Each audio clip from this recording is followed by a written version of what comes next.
Welcome everybody. It's a bit scary seeing loads of faces I've known over the years and been to some of their sessions and conferences within it. As I just alluded to Harry around that, I'm just going to look at some of the things that I've not covered, not touched on really before in many ways in this sort of environment, in this area. As part and parcel, and hopefully just share a screen with you around just really what I'm going to talk about, the Juhari window that I'll explore and talk about a bit more within it. As some of you will know, this is the footer from my emails, and I came across this quote a long time ago now that just really resonated with me. It just seemed to fit and make so much sense around there, and really was a bit like when I first came across Kelly back in '87 when I was doing a psychology introduction or social sciences with the Open University. It just fitted so much and felt that it just spoke about who I was and some of my core constructs around helping people to see what maybe they didn't see before. So a lot of my work within industry, within business, is about giving people those options, those opportunities, and about having a different perspective, seeing it from a different viewpoint, or just opening up those viewpoints for them. So what I'm going to cover is a couple of different techniques within this workshop this afternoon that personally I found useful over the years. Share one I've just started exploring and just started using within there. I suppose for me, it's all about a conversation. So I tend to see a lot of these tools and techniques as opening up the conversation, allowing me to explore with people from a qualitative point of view just how they see their world, to give me that understanding of their world and what they do and how they do it within that one. So it's about that dialogue, it's about the story, it's about what's important for them and what they see within it. I don't expect you to, I mean, if you want to save this, you can do, or take a screenshot by all means. I'm just thinking about this, and while I've got the grow model there as up at the top, one of the standard coaching type philosophies, James Whitmore brought it in from sports coaching. Loads of other models are available, slow, outcomes, many models, as many models almost as people who think of them. What they're all about for me is effectively gap analysis. Where are we now? Where do we want to be? How do we get there? And that's part and parcel of everything we've got here. So you may recognize some of these, you may know some of these by different names and different things. And I've just done a very quick and dirty sort of snapshot of maybe how I use them and what I do with them as part and parcel of it within there. Some of the models I've got are go-to models, got to be honest, depending on what I'm doing. But if I'm doing coaching, usually Juhari Window, the bow tie, and one that isn't on there, the OK Corral, tend to be go-tos to set the scene, to set the context for how people interact and relate with their world. If I'm talking about, let's say, change, if I'm doing any work in change management, then the ABC technique is a must. If I'm doing anything around goal setting or those sorts of things, then the ABC is a must again for me.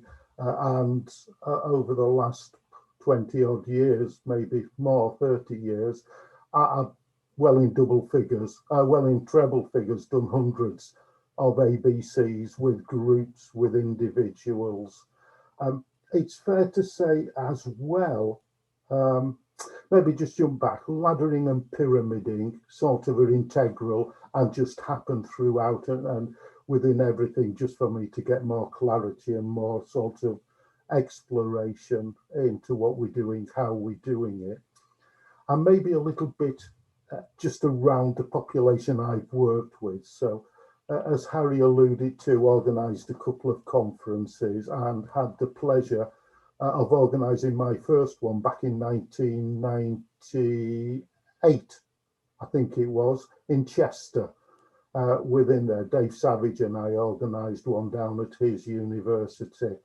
And we set up a special theme day of occupational as well as educational, clinical, etc., so that we could get people around and open it up to a wider group. And I got a few people I knew who were slightly outside of PCP, but were doing work that related to come and talk about what was happening on the potentials and possibilities, because really, apart from people like Mary Francis, there were very few of us that were actually doing this in a business context, and were doing it from that sort of perspective with helping organisations. Now, my background from that is, as Harry said, used to work for BAE Systems years ago, started in their project office in the early 1990s, and then became an internal business consultant towards the back end of the 90s, and started working with shop floor workers, started working with the office workers around deploying a customer focus, so massive change program on helping them become more customer focused, more customer orientated. So worked with the MOD, the Air Force, and some of the teams within BAE across all levels of the organisation.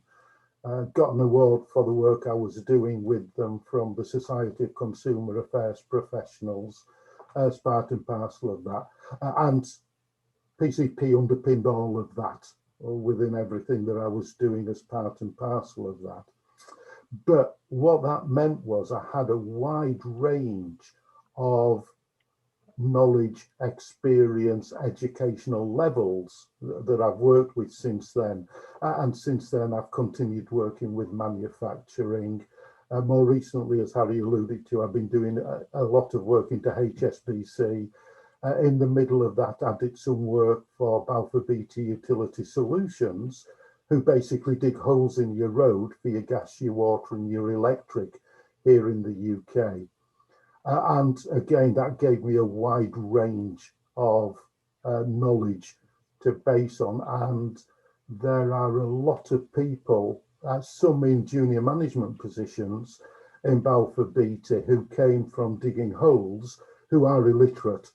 And I was inducting and having to train people who couldn't read and write. So that's a challenge for some things, and led me to more and more to a conversational style within this one. So while I've done rep grids with people who are illiterate, it's extremely difficult. It's a very interesting process about doing it, whereas conversations seem to fit them a lot better and who they are and what they were. So hence my move over the years more and more into a qualitative approach, because it just suited what we've got, what we've been doing, and who I was working with and my audience. It seemed a more gentler way rather than scaring them with too much in the first instance. So just a few of the tools, my go-tos, etc. within it. I think since I first found Harry and talking about it, one of my favourite tools, one of my top 3 go-tos, was his bow tie. I just loved the way, for me, this explained our interactions, the dynamics that we get, the virtuous or vicious cycles that we get into. And then when I went to Harry and Mike and Sabrina's workshop, I think Harry there first introduced that I came across the we and the us as that joint and shared negotiation that then helped us make sense of those dynamics and everything. And again, that really resonated, because for me, it added another flavour and another bit of depth into the quality of that conversation, and totally underpinned, you know, what we're doing about sharing, joint exploration, and understanding and underpinning each other's perspectives. obviously my words in these areas. And one of the things I found I've had to do is a little bit like Kelly did, where he took words with a meaning and gave them a totally different meaning. Because of my population, I've had to slightly change some of the meanings to help people understand what I'm talking about within it. And I did a coaching workshop for Sally probably 18 months ago now, 14, 15 months ago. And apparently I described myself as a PCP ninja. I didn't realise I'd said it till Mary challenged me afterwards and said, no, it's you, John, it wasn't me. Around there, because I use PCP, acknowledge Kelly, acknowledge it, but I use it in a underpinning way that drives everything I do, rather than a sort of obvious way.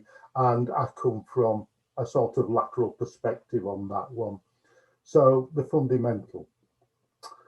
Going to talk about the Juhari window in a moment, Mike, so you'll be pleased to know within that one, because for me, one of the ways I think that I can get a handle and generate that discussion and help that discussion is to use the Juhari window, and to use that as a way of just introducing what we do and how we do it within there. So for me, Juhari is a lovely way to start making those moves from a we to an us perspective.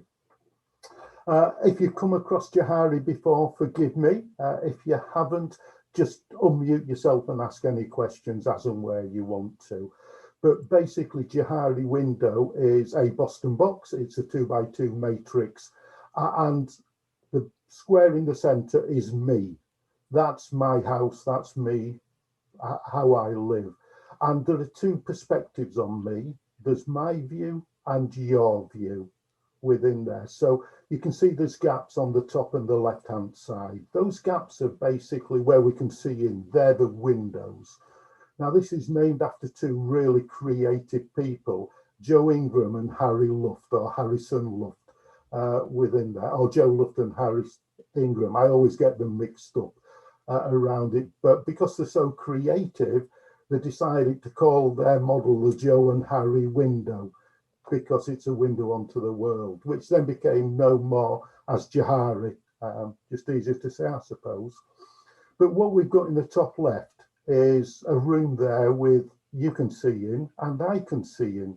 So that's what's in the public domain. That's the bit that I share. That's the bit about me that people know, that I'm quite happy to know, those elements, those areas within that one. So bits of my background around on there, some of my drivers around on there. So that's what you see, what you get, what we share. So Donald Rumsfeld, the known knowns.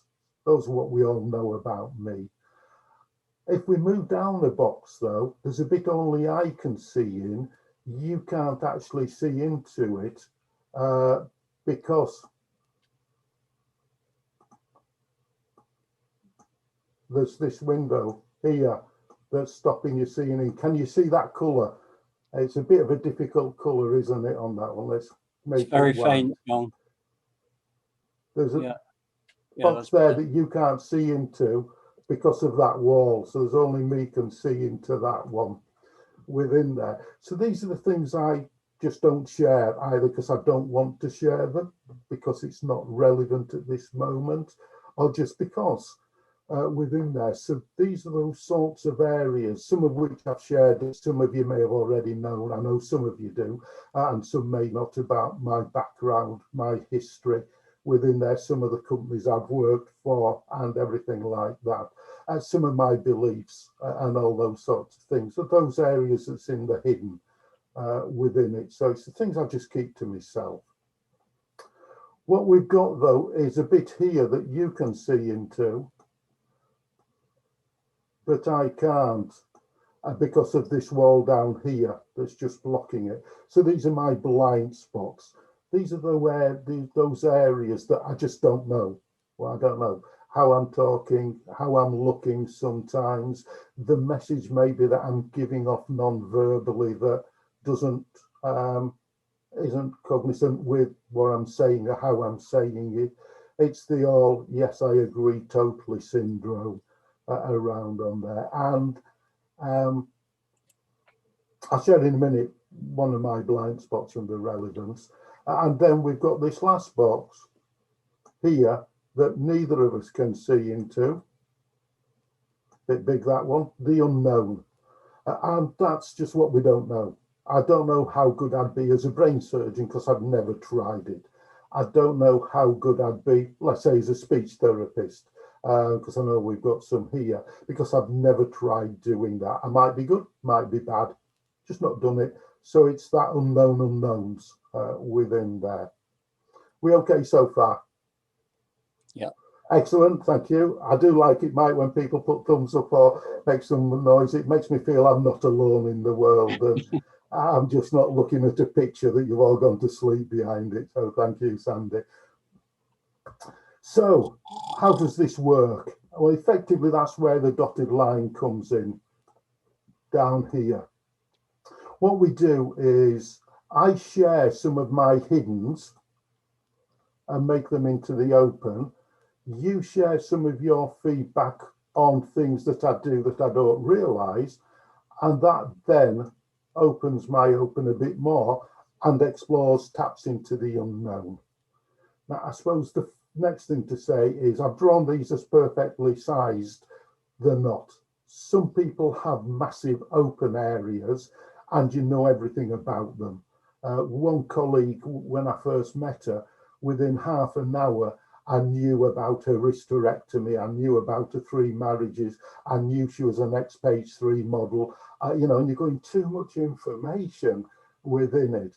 Other people have really small open areas. And there's some people I've worked with for years who are very private people, don't know very much. And there's one person I suppose thinking of specifically that Harry's actually met as a friend of mine, used to work with him. I've known him about 10 years before he started opening up and sharing. And we've known each other now best part of 20 years and got more friendly. He's my walking companion during lockdown when we go out for exercise, etc. But it's been a long, slower process just around him feeling comfortable to open up. And he is a very private person anyway. So we all have different sizes, different scales of these boxes. Maybe to give you an example, when I first started working from home, set up the business some 8 or 9 years ago now, I was doing a lot of work here, designing on the computer, engaged with things, doing sessions, whatever it might be. And we had somebody living with us at the time who was recovering from a nervous breakdown. So we were providing that support for them. And the room I converted doesn't have a door on. We live in a bungalow. So they could, as Marguerite can, talk to me from any room in the house and expect an answer. Now, I'm one of these who, when I focus around in there. So I'd be too busy doing, didn't want to talk. And if I didn't answer immediately, they'd come and stand in the doorway with a drink in their hand and just glare at me till I took notice and cognizance of them. And I'd then turn around with a smile on my face to say, look, thank you for coming, really do want to speak to you. However, I'm just busy at this moment. Unfortunately, my smile was more of a Richter grin and became affectionately known as the Joker smile. So I'd turn round with what they saw as baring teeth and glaring at them, something around the, I'm really, really busy here. Can you just give me a minute or two within that? So an instance of where that helped me within there. I still haven't got a door, but at least it helped me be more aware of how I came across and the impact rather than my intention. Does that make sense? And I suppose any questions on that one, either come off mute or just go into chat. Is that okay?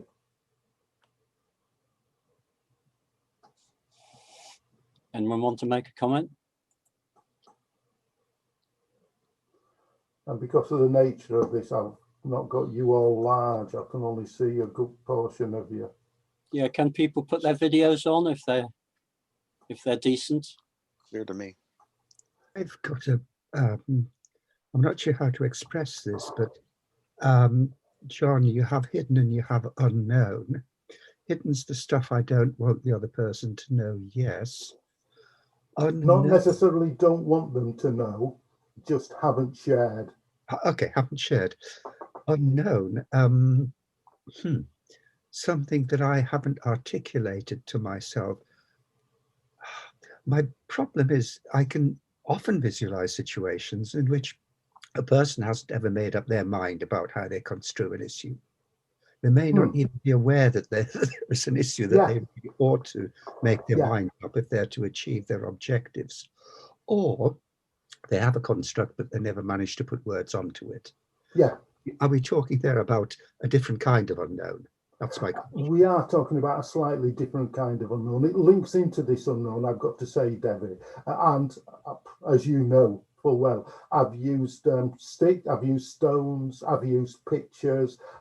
One of the ways I've used this this model specifically is getting people to get either the strengths cards, the pictures cards, the emotions cards, and they then give those to other people to do that, to share part of that feedback with it. I've had people walking round it, putting the flip charts on the floor back in days that 2 meters was you're in the next planet to them rather than your close friends within it. So it covers that in the way I would then use pictures, the rich pictures on there. Tom Ravenette did a lot of work, as we know, with the pictures. So I'd use them to get them to draw the relationship or to draw what they would do in situations to get into that hidden area. Does that make sense, Debbie? Yeah, very much so. I mean, it clarifies this particular aspect of unknown, and it gives some techniques for tackling it. So thank you, John. Yeah. Thank you. Nice one. Any other questions, or are we okay to have a play?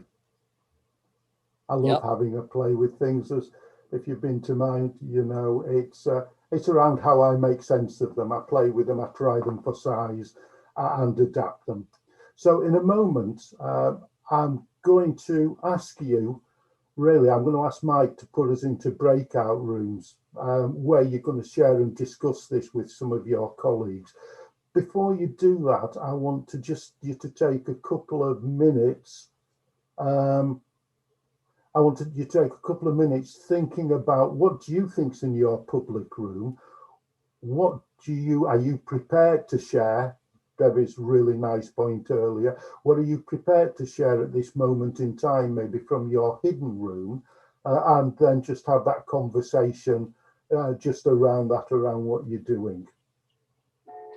John, did you see Gordon's point? I was just going to come on to that, Harry. Yeah, I was just going to say, I love what Gordon's put down on there, because for me, that's that impact intent model within my world of sort of business psychology.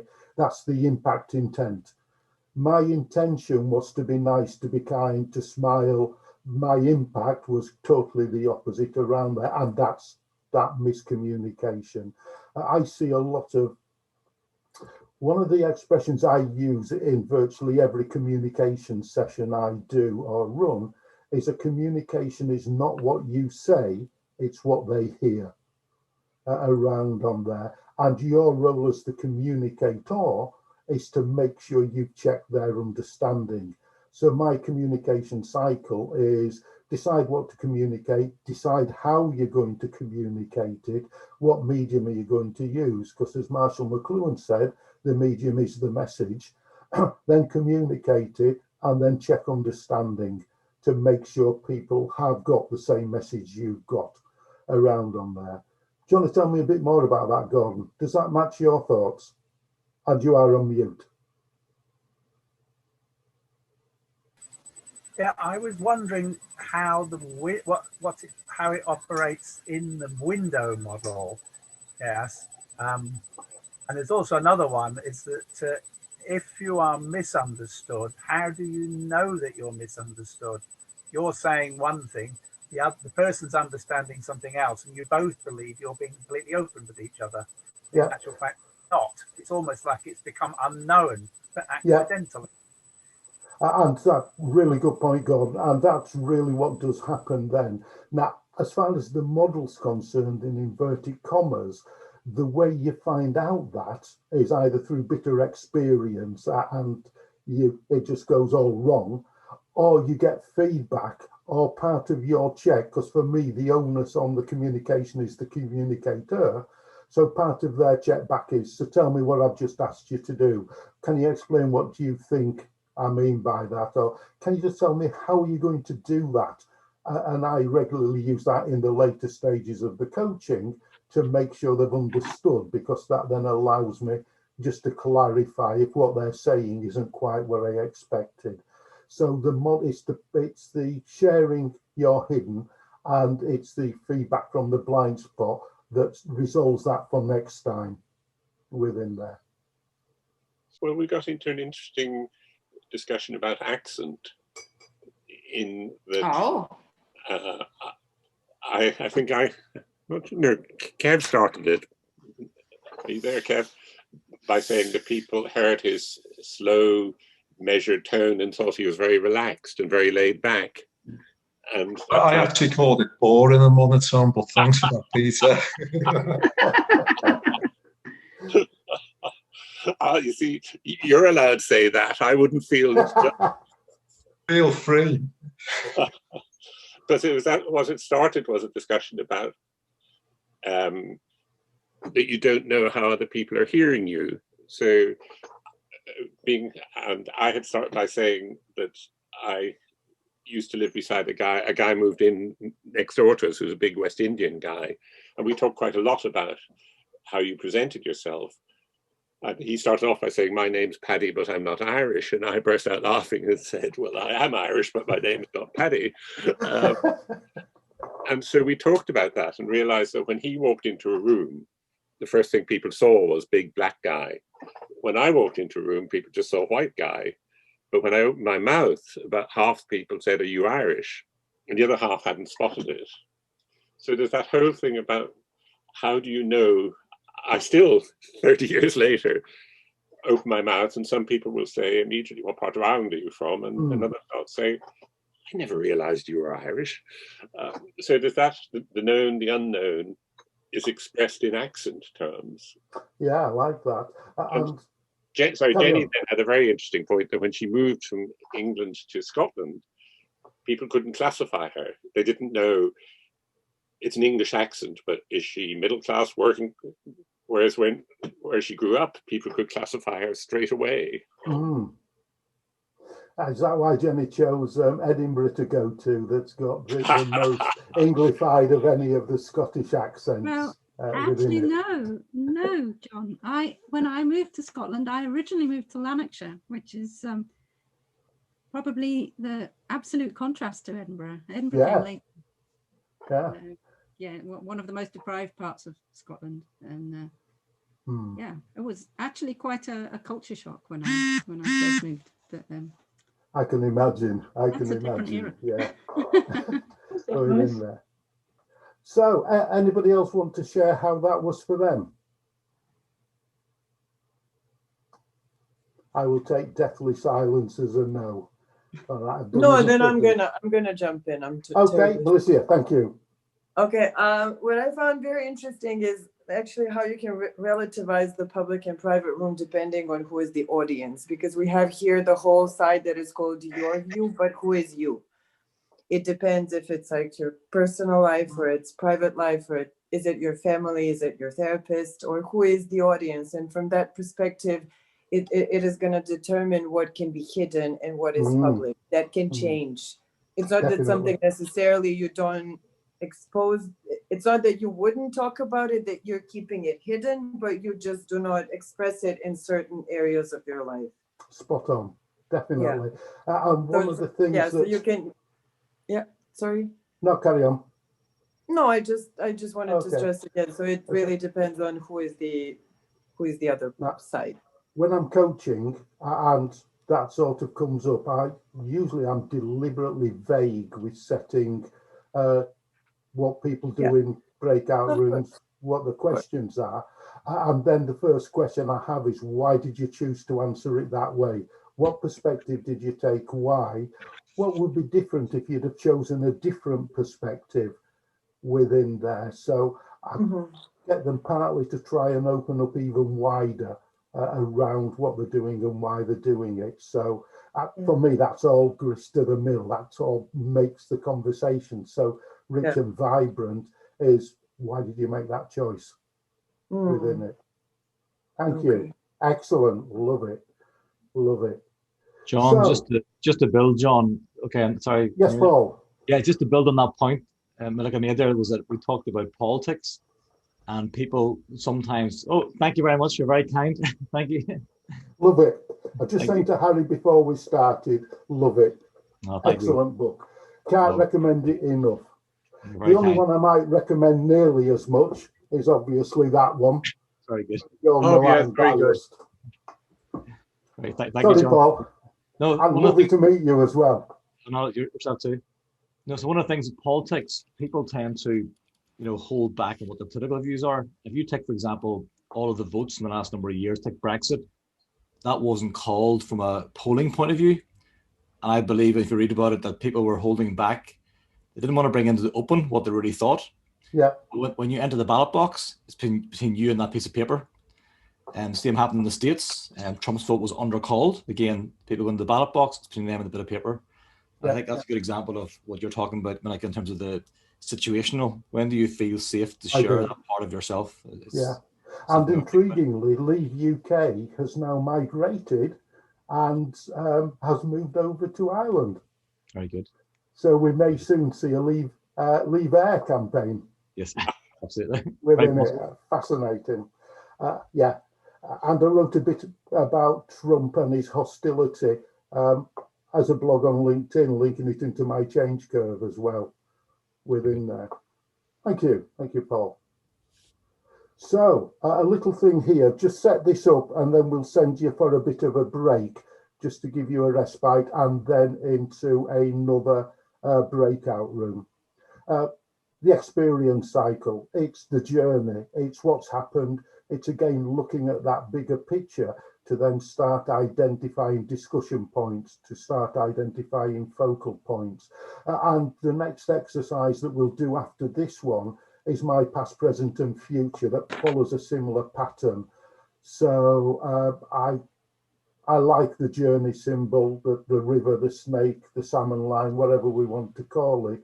For me, it fits, and then the bends become the discussion points, the focal points around on there within it. So this is just something I sort of put together as a spiral, also like spirals, way of getting people to start thinking about, to start exploring, to start focusing on some of those areas that's brought them to where they are now, to then start opening up some of those options that we've got, some of the things that we can do around it and within it, around on there.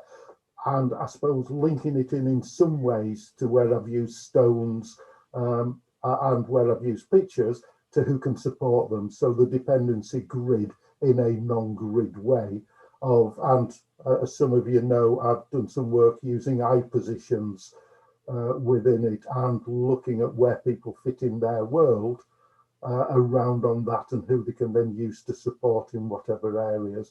So it's just a way of looking at that cycle we go through of having an experience, reflecting on it, and then deciding what to do next time, be it different or the same within it. So we're getting up to 3 o'clock.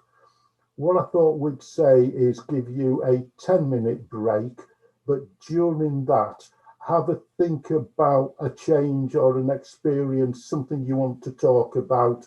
It can be something as obvious as the COVID, where you're now working from home and you didn't used to, as part and parcel of it, or it could be some other change that's happened that you're thinking about, and just have a think about the implications, the impact that's had, and then we'll send you to a break again when you come back after break. We'll again send you to breakout rooms to talk about your journey, to talk about those implications. So again, it's just that experience. It's where are those conversation points? Where are those things that as a coach you can tap into to start moving us from the we to us, around giving you that window on their world. And I've just seen Sally. Hello, Sally. Different. I've put different things in from my workshop as part of your coaching 4 days as well. So it's totally new within it. The things we didn't have time to do on that one. Maybe we should get you back. Maybe. Anyway, 10 It minutes. seemed to go well, did that session, did those 4 days from all the Very good wasn't feedback. it? Yeah. Yeah, it was a good course. Yeah. Lovely lot of people too. They were. So we okay with that? Okay with what you're doing around there? And as I said earlier to Melissa, deliberately vague around there. So it's now almost exactly 3 o'clock in the UK. What I'd say is be back here at 10 past, ready to go straight into breakout rooms. Moving on just to the last of the models I want to share, and this is the one that I said is a new one. It's one I've just been playing with for a couple of months within this one. And again, another 2x2 grid around something that's important, something that's meaningful to you within there. And what does it say about you to you? And what does it say about you, or what do you think it says about you to other people as part and parcel of it?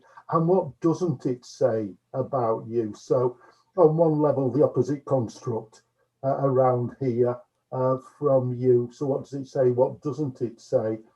And when I first started using time grids, that, as some of you know, I love and I find invaluable looking at progression over time. Talking to Harry one evening after doing my first one and got a bit of a masterclass, and Harry suggested adding this bottom line on around there. So what do I think about what I've written within it? Loved it at the time, and I've incorporated it ever since, just around getting them to again self-reflect. And again, I'm sure you can see the link into the Juhari window, the link into some of our drivers here, and the link into raising our awareness. I love that, Anna. I like that around there. We cannot direct the wind, but we can adjust the sails within there. And yeah, I love that concept as well. That's nice. That's nice. And it's about the choices we make and living with the consequences of the choices that we make, and then helping that to move us forwards within it. So what I've got just here is a couple that I just picked out that I could maybe use. I've chosen this one partly because I've left this person with a question. So they're 6'8" tall within it. Basketball coach, ex-county basketball player within it, but their height to them, they see it as singling them out. It says they're not approachable. It doesn't say that they're gentle and caring. They think others don't see the gentle and caring, but others do see they're intimidating, a target, and heavy-handed. I liked what he put, and the reason I chose this one was I like what he said and the implications on his thoughts, having explored this. People judge him by the cover and not by him within there, and how differently his personality can seem at first impressions due to his height. And again, maybe the impact intent within there, but how that doesn't fit his vision of himself. And the challenge I've left him with from our last session, and I haven't seen him since we did this a couple of weeks ago, was, okay, I first met you through Zoom. If you hadn't have told me that you were 6'8", I wouldn't have known. So what difference does it make meeting somebody where they don't know you're 6'8" tall? So just getting them to think about it from that different perspective of where the world is and those implications and that impact that they've got there now as part and parcel of it. So, just show you the Very other interesting, one. John. Thank you, Harry. Yeah, this was part of, both of these two are people who have been on a employability section. I'm supporting a community business partners government sponsored scheme to retrain people as software coders. And as part of the course, they get 10 hours of me talking about interpersonal skills, the soft skills type of things. So the first three slides after the hello, I'm John slide is Juhari, the bow tie, the OK corral. Then we talk about things like leadership communications, etc. And they also get an hour's coaching as part of the course with me. Some take a bit more, and I've seen a couple of them more than once around on there. But it's been an interesting course, just about to start the third and last cohort.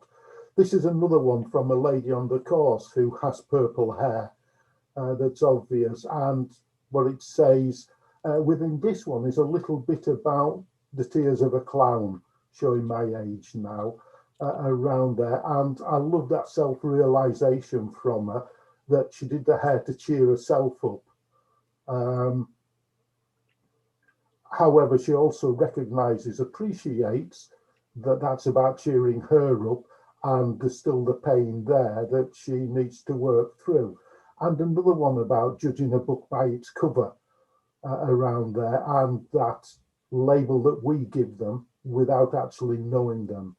You know, you can't define me by judging me on my hair color. I'm more than that, I'm bigger than that. So just a couple of examples from most recently.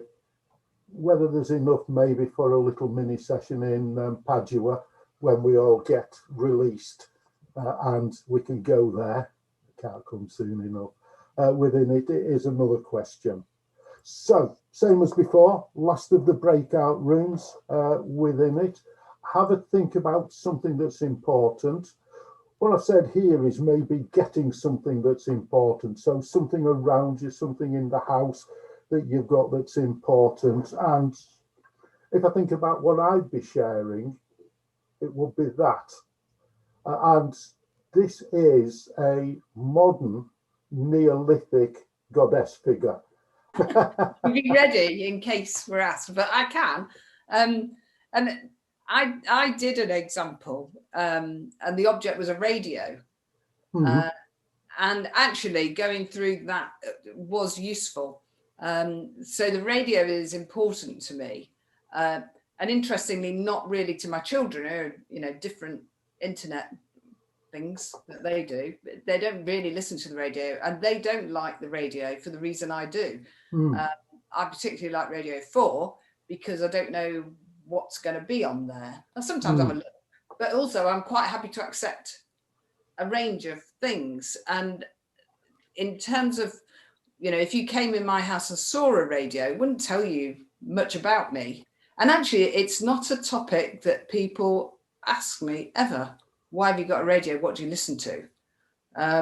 Whereas if you've got a TV, it's more of a topic for conversation, maybe. And I'm not sure why that is, but maybe because it's smaller, and maybe because it's common that people don't ask. But it really matters to me. So I would rescue my radio if I had to. And I think it very quickly in the reflection bit, I got to thinking about, okay, so where does my liking of radios come from? And definitely that was connected with my parents. Growing up, there was always a radio on, either Radio 2 or Radio 4. And when I'm stressed, listening to the radio comforts me. Whatever they're talking about, it doesn't really matter. It's just the fact that somebody is doing that and they're still talking. So I thought I was thinking about the hidden and the unhidden as well. But actually, it's quite a hidden thing.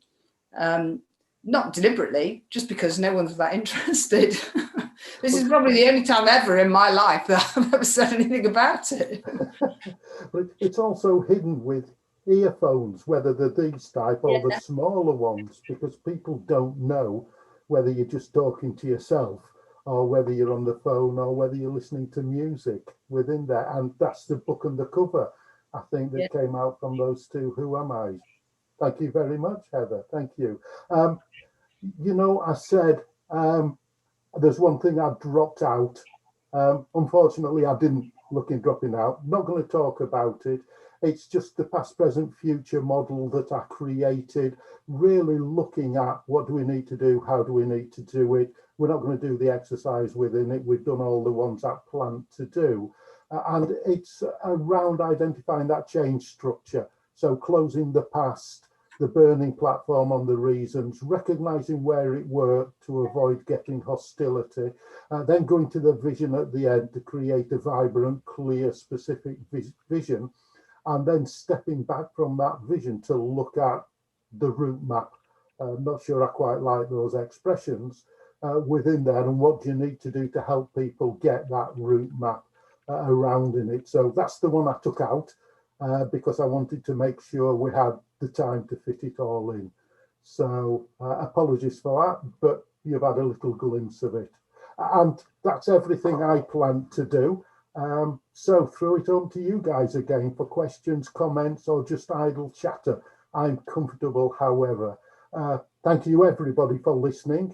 Thank you as well. Some super questions and some super opening up conversations and discussions and the way things go.